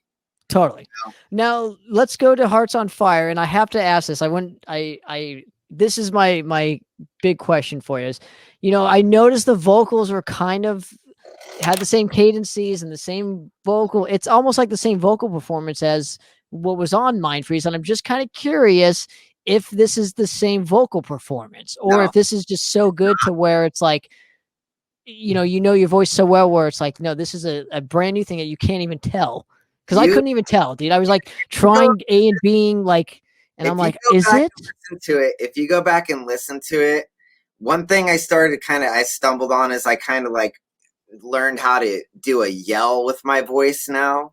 And instead of just like kind of just singing all the time, I've put some more emphasis into some things. So if you go back and listen, some of the emphasis is going to be it's going to have more aggression to it. And the other thing that I did with it is I hated how the backing vocals came out on the original. And it was when I went to Europe and I saw what was happening with Hearts on Fire over there and just being able to get people to say Hearts on Fire, when I did it with them, I saw it was crazy. Like, it was like, wow, everybody's singing Hearts on Fire. And what's up? I mean, you don't really write technically a lot of fast stuff within Haunt. Like, this is a kind of a really fast track for you personally. Yeah, it's one of the fastest. So even though it slows down to a gallop, you know. Oh yeah. But I changed up the backing vocals a lot, and also, you know, the solo is different too. I had Philly do the solo on it, so there's some changes. And I also changed the tone of the keyboard. I wasn't super thrilled with the original tone on the keys that I did. And so I changed. There was some I did like. I liked the verse. I didn't like the chorus. So I kind of changed a couple things with the synth and that. But it is saying different. Like, I did some different stuff. You would really have to have it side by side isolated to really know. I mean, I couldn't tell, dude. I was like A and being, you know, both records and being like, this almost sounds, it kind of sounds the same. Like the way, you know, the verse goes into the chorus or whatever. It was like, it was more the last two songs are more like bonus songs. I actually, the reason those ended up getting put on there is because when I was setting up to record, I decided, instead of just doing like the traditional, like, all right, well, here's the first song, start recording, you're recording an album now. I was like, what if I record some songs that I've recorded before and then listen to what it sounds like going through this other shit? You know, that way you can be like, all right, well, what does this sound like? You know what I mean? I already have a finished song. And then it's just kind of change some stuff. The changes happen naturally in that. You know? And it was just so happened I picked that song, really. And again, like, there was stuff I didn't like about it on Mind Freeze, which kind of made me gravitate to that one. But I could have picked any of them. And I think it's something I'm going to do because, like, more frequently, because I really only like doing 8-song albums. I'm keeping this like kind of homage to my dad's first like real band that like made it, Montrose. Their debut was classic. Their debut was 8 songs, and it's always left people wanting more that they never ever got. And so I kind of looked at it as something that was like, you know what? I could do really long albums, and eventually people are going to get really tired of me, but I could do really short albums And since they're not super long and over, it takes a long time to actually listen to it, it kind of makes you want to listen to the next one because you're not tired of a 6, because like I could do like easily a 12, 14 song album. It's too much. That's way too much for an album, dude. But I feel like that I would get tired of hearing it myself. So I like the lengths that is at for my own listening experience. And I also think that that's kind of the thing. So it's an 8-song deal nowadays. So the last 2 are just kind of like, I think I have to continue that because I think it really helped me kind of dial in Beautiful Distraction. I think it's like one of my better recordings like that I've done, like in the studio. Like the kick drum especially is like, it's almost like it's kicking you in the face like all the time.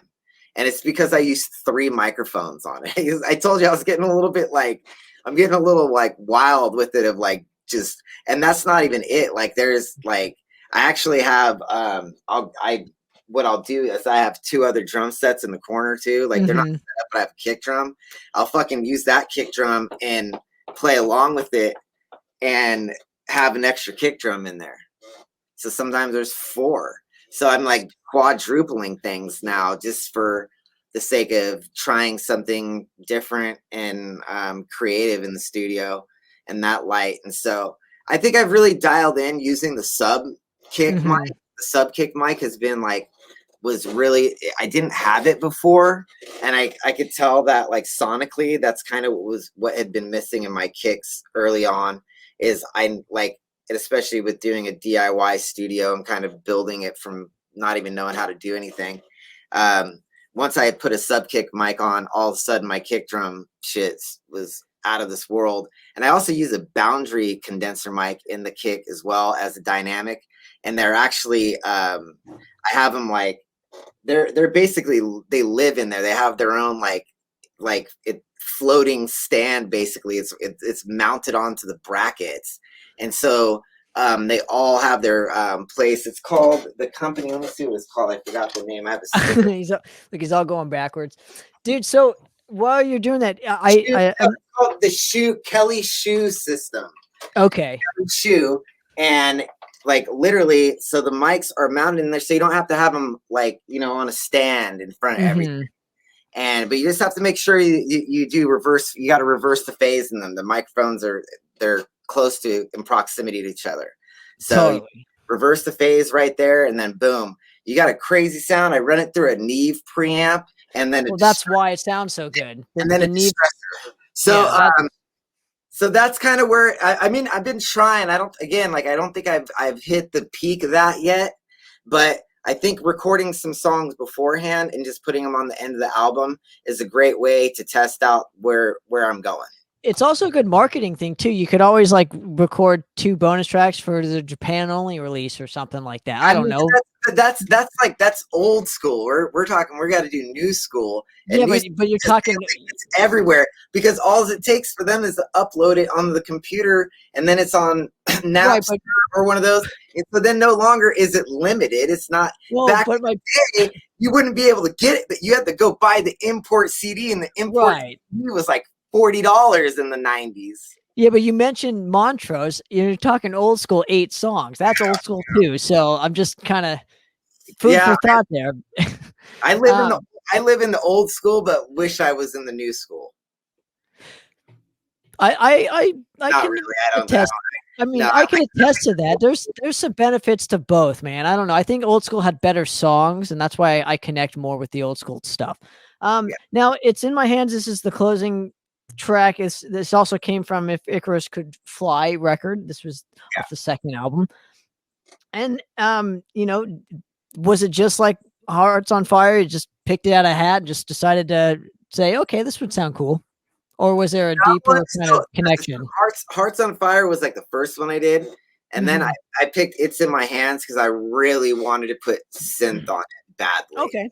Like that one specifically because do-do-do-do-do. Right. I was just like, I want to hear that like on a piano, like just on a synthesizer.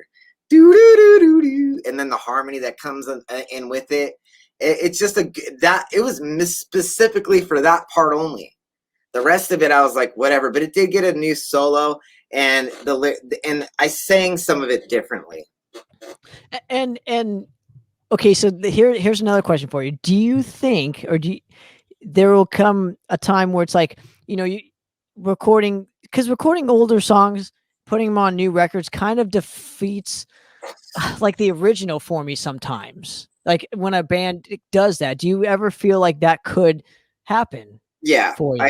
It could, and if it does, oh well. I mean, I'm not. Well, that's why we have the originals, right? That's why I mean, it's like it's if whatever verse, you got to sometimes you got to realize some people are gonna come like. I've been noticing this more recently because obviously I just put out a record April 2nd, so right. a month and a day ago. I have a lot of new fans from this record, and they haven't heard Hearts on Fire before. That's crazy to me, dude. Maybe because I've been a fan for a number of years now. Yeah. So I mean, like, so in Haunt is relatively a new band in its own light, starting in late 2017 with just a digital release of Luminous Eyes. There was never even, the live show didn't happen until March of 2018. So realistically, Haunt wasn't really even a public thing. It was only internet until March 2018. So it really only lived for 2 years with that lineup. So that's a real brief period of time. So you got to realize, like, people are going to stumble onto the new albums first because the way I'm releasing them. So these old songs, like, oh, dude, Hearts on Fire is so fucking sick. But like, I'm like, you didn't hear it on Mind Freeze? You know what I mean? They don't even. Well, but what about Mind Freeze yet? Well, what about the opposite effect? What about the old fans that have heard, the originals first and then are discovering? Have you had some? And I'm sure the answer is yes. There's always backlash when it comes to this stuff, but I'm assuming it hasn't. It's been in your favor, right? Because you said you have more fans discovering Haunt now than when Mind Freeze came out last year or the year before. Definitely. So. I mean, I'm just trying to have both sides. I don't know if I don't like the fans that don't like the re-recording. It's fine. To me, it's not like it's not a bad criticism because if they like it, they liked it. So they can choose which one. I'm like, you don't have to listen to the end of it. That's the glory of it. It's at the end. So by the time you get to work, you probably didn't even get there anyway. You would have had to specifically press seek to get to that one if you really wanted to hear those two. So you hear all the new shit up front and then the old shit at the end. And again, I mean, who knows if I'll do that forever? That's the thing is, like, right now I'm liking it because I'm still experimenting with new equipment. I'm always buying new microphones and I need to fucking fuck with them a little bit beforehand. Right. So it makes sense, dude. I'm just trying to play devil's advocult here when it comes to both sides. I like the both sides of the coin because it makes me think about it. And I just thought about it. Like, well, I probably won't do that for very long because eventually I'm going to get tired of playing the same old song. Like, I'm like, all right, well, my wife though really wants me to do an acoustic album. She's like, "You're acoustic." Oh, that would be interesting. But that would be interesting. I would probably not write new songs. I would probably do the ones that I wrote on acoustic guitar. Dude, I was watching MTV Unplugged. It would be like something like that. Like I could imagine you doing like an MTV Unplugged thing where like you have, your friends and you play the songs and have like an audience around, and I can see it happening, dude. It would be weird. It would be a weird thing. I would actually I would record some stuff before I even thought about doing that because I need to hear what it sounds like because like I don't like. I'm just saying I can see you doing it. The way I picture and hear my music is how you guys are hearing it. So when I strip it down to this, the only reason that I write a lot on the acoustic is because like I feel kind of weird without a guitar. So when we're outside playing in the neighborhood and shit, like I usually just strap a guitar on it and I'm just playing. I've been starting to teach some of the kids in the neighborhood how to play. But look at you, dude. I just love having a guitar on me or around me. So like it's just kind of natural that a riff happens on the acoustic. My wife's like, I like that better acoustically than this. But she likes that kind of stuff a little bit better. I don't hear it like she hears it probably. I'm just like I'm playing it going, I can't wait to go play it on the fucking Ingle right now. Fucking, just like with some distortion. So yeah, I don't know. But hopefully I hit a couple home. I've been one of the ones that I'm working on for the new album is Frozen in Time. Okay. And like I'll probably do the ones that I think are a little bit more timeless to me and that I have to keep playing and I need to reinvent because they didn't have everything now sounds empty without synth in it. And that's been really something it's hard for me to listen to some things because like I'm like, I really love it with a little bit of high-end shimmer. Right. Well, dude, I mean, and I haven't talked to you right, and I haven't talked to you since Flashback came out, but my favorite Haunt song of all time so far is Electrified still. Yeah. I love the chorus and the keyboard. I wish it was longer, to be honest with you. I mean, I was really feeling like a killer middle section would just I don't know. I just love that song so much. But hopefully you never re-record it, but if you do, great. I don't think that one I don't think that song has to be that's like one of the ones though where it's like I don't have to rewrite it because I felt like it got there. It could have used in my personal opinion, I could have came up with a better ending. And because it goes dang, and that's it. Yeah, it just ends with the keyboards. I did the endings. The reason that little keyboard thing came is because I wasn't thrilled how I ended it as a whole. So right. I added that later because I was like, man, but I had already done it. I'd already fucking. Right. I probably could have went back and tried to like punch something in there, but I just it just wasn't coming to me at the time. But I don't know. We're getting to a point where we're going to be setting up, doing more live stuff in here, live band practices and performances that are going to have multiple cameras. I got some new guys in my band that are way more technologically savvy than I am. I mean, I don't fuck with cameras and shit. That's not my forte. So it's kind of amazing to have a couple dudes in here that like do this shit. Like Andy Summer, he has a thing he calls Viral Vato, where it's all Fresno band, like all Fresno musicians. They come and jam in his studio space.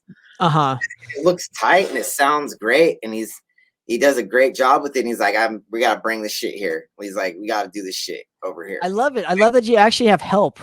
Yeah, with something that is way out of my wheelhouse that I would never do. That's the great thing. Is like it's an area of where I have no interest in, and it actually, but it's necessary still, right? Some they feel a little bit more connected to Haunt because of that, because they're not really writing anything. We're not writing, jamming together, but they have something to contribute. They're like, well, hey, we're not contributing all there. Let us focus on what we get off. We like doing this shit. So let's do this. And that's cool. And you get off with it when it's like, this is necessary. I don't know how to do this. This would work for all of us. I honestly didn't know. I don't even know because we just did the first test run last night. And I mean, with how many views we got in a day, it's definitely worth continuing doing and in a better way. We're trying to do it a bigger and badder and better. I didn't know that it was something that people would really like at all. For me, it was kind of a hard thing to just be like, all right, well, what do we call this? And we're like, it's band practice. I was like, that's genius. I'm like, I was like, band practice. I was like, this is because they were telling me, they were like, we want it real. We want it as real as possible. Like we're in this studio, we're playing. This is what is happening right now. This is what it is, right? This is what we're working on. As if you want to look in, this is what we're doing, and you could hear it. And I didn't know how it would really be perceived, and I didn't even know it was possible to really do.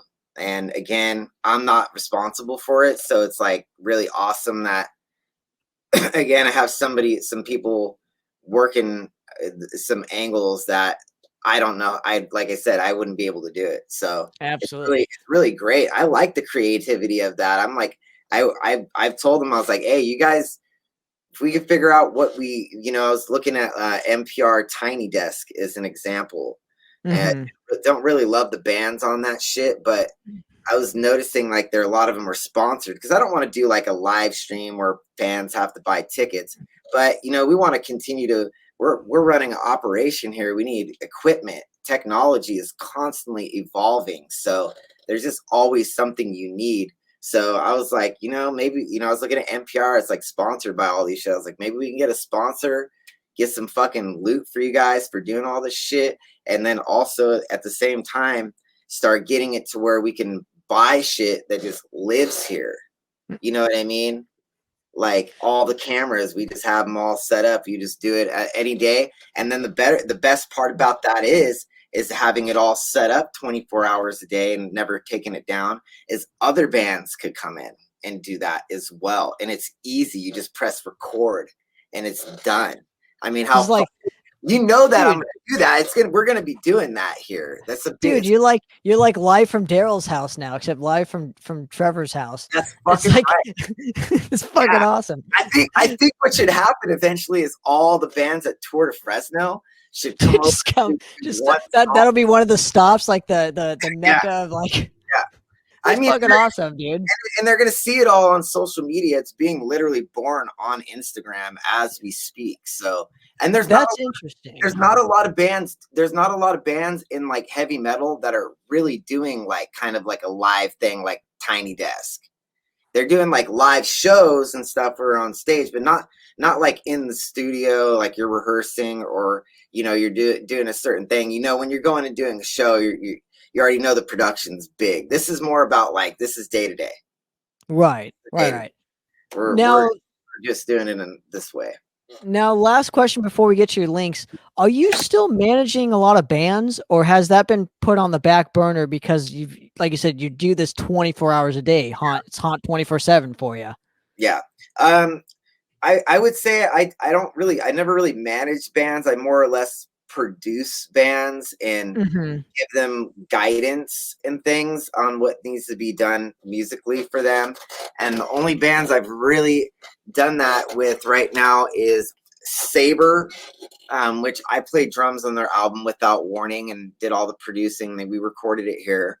So, right. Steven's a good friend of mine. I know Steven very well.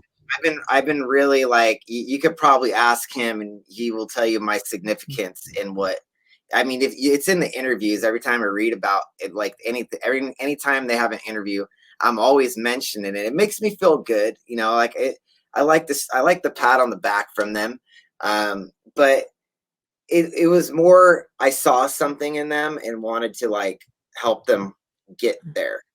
Because it's hard sometimes to get started in something. It's like you're missing something. They had a programmed drummer, like they didn't have a real drum, and I felt like it was something that they needed somebody to give. Well, it's interesting that you say that. It needed a person. The drummer needed a personality. This first song, Speed Racer, they put out is just all double bass like the whole time. It just never really stops, and I don't really play that style. So I gave it more of like a punk vibe, like a different. It was just giving.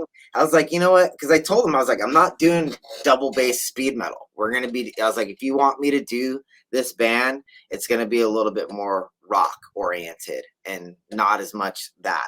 Only because that's my style playing. So once I put some personality to it and brought the drummer to life, I felt like that album came together a lot better and faster.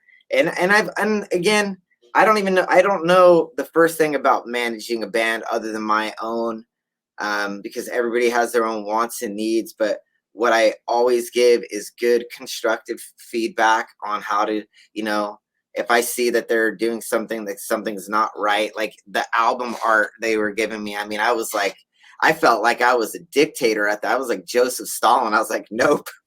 And I mean, I shot down like 4 album covers of theirs until I saw the one. And I was like, that's the album cover. I don't even care what you guys say. I'm not even the main dude. I'm just telling you right now, that's the cover. Otherwise, I don't want anything to do with it.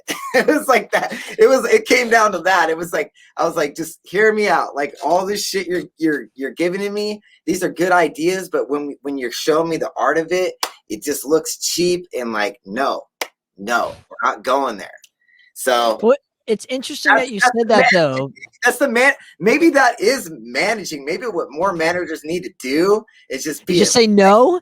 Yeah, instead of just being like money, they want money. Make it more about like, dude, no, you're listening to me or get the fuck out of here. Like you don't. That's know what a manager should be. That's what a good manager should be. Yeah, I don't know what a good manager is then because I never. But it's interesting that you say that they needed guidance because Steven's literally been doing bands for a number of years. You know, he was in a technical thrash band called Skepta that we used to play with all the time and stuff like that. So it's nice to know that like even after so many years, you know, you still learn every day on new things on what to do and what not to do. And the other band I think you not managed but helped them along the way was Fright. Is that was the band? Oath. There from it is. Scotland. And then the other one, I did do some stuff with another band called Fortress, but like Fortress, there it is. They kind of do their own thing. I just kind of help them get some recordings done on the cheap. Gotcha. Okay. I was just curious, man. They had a budget, and like I came to the rescue of trying to put something together for them that they weren't even really prepared for. But it sounds really good. It took them a long time. We recorded drums here 2 years ago and the album's still not out. So it's kind of one of those albums. It's like, it's way overdue and it's time for them to get it out there and stuff. But I couldn't manage them because they were already signed to a label. And that at that point in time for me, there's no use to giving anybody any guidance because they don't have control over anything. Oh, gotcha. Well, there you go. And lastly, man, I really appreciate you giving me 2 hours of your time to do this. It really means so much to me. Detroit is almost God too. I know we're there though, dude. What I want to ask you then, and I'm going to share it again. You know, where can people find anything Haunt related? HauntTheNation.bandcamp.com. I love it. I love it because it's you know, rock the nation mantras, right? So, it is. It's an homage to my dad again, my hero. Awesome. So I've always tried to keep a little piece of that close. And what's funny about this record, it's actually on YouTube. I know some of your records aren't on YouTube, and you allowed this specific one. They're all going to be now. I've had to succumb to the demons that are digital distribution because I don't want to isolate anybody for, you know, because I get people hitting me up. When can we hear this on Spotify? This is how I listen to music. And to me, that automatically, I mean, obviously I could be like, well, fuck that. Like, go buy the record, bro, or whatever. No, I was just like, you know, the reason I mainly kept it off is because I just wanted to see a difference. It was logistics in Bandcamp to Spotify. How many more streams? What are you getting? You know, are people coming over here for digital? You know what I mean? That was more the experiment of it than being like, no, I'm not doing this. But that experiment is over. Everything's just gonna go up because it's just the time we live in. I got the information I needed, and I'll tell you right now, you don't need to survive as an independent artist. You do not need to be on Spotify to survive. I agree. You need to be on Bandcamp. So I agree.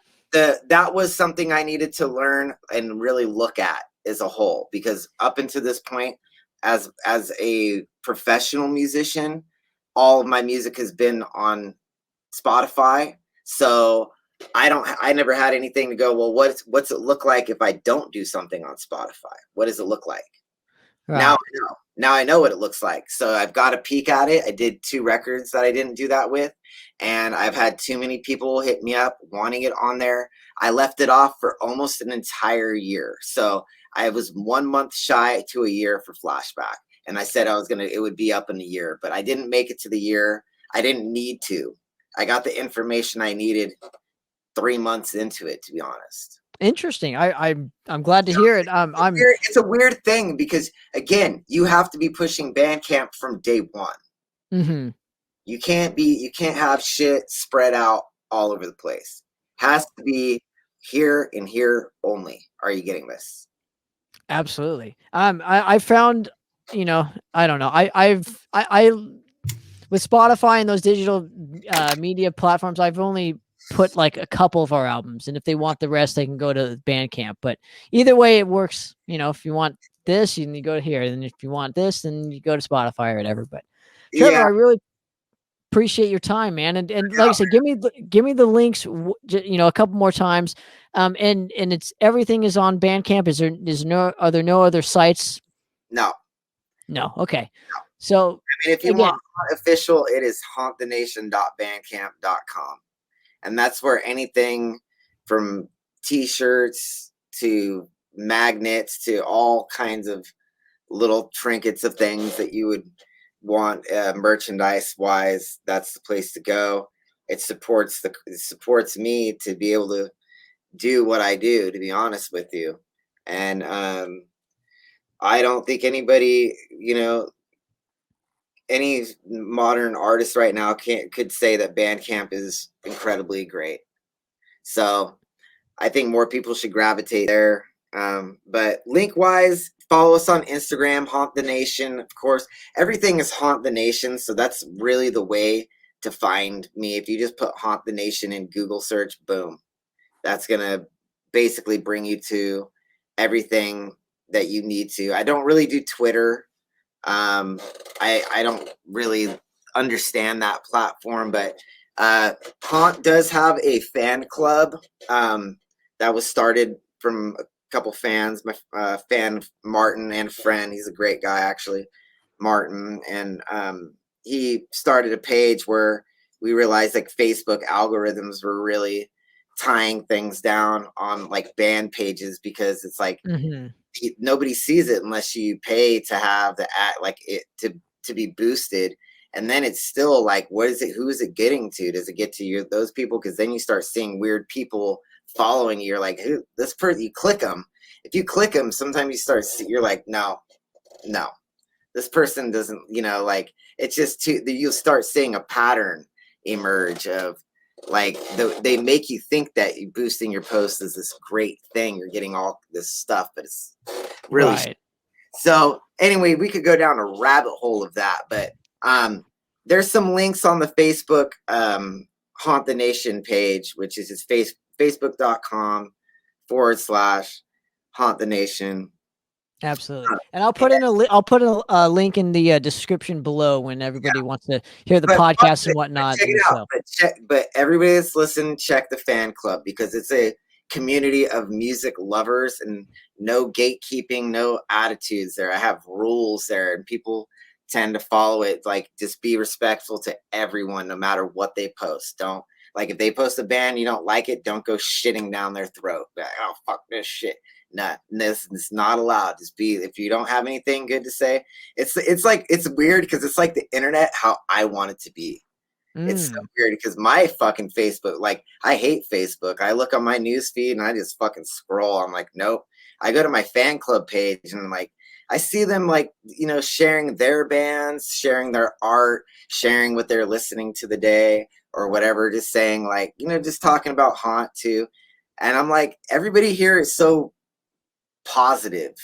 If only we could spread that, but somewhere some bad seed will always come and shit on Absolutely. Great if you open the doors up. So it's really cool to have a private group because you like also we get to filter like bots from coming into the group because that shit exists. It's Facebook. There's just all kinds of bullshit on there. So you could keep out any garbage from being spammed or totally. But yeah, so those make sure you go check out Haunt at, at hauntthenation.bandcamp.com. Trevor, I want to thank you again so much for giving me a couple minutes of your time and hanging with me on in another episode of Poppitt's Corner.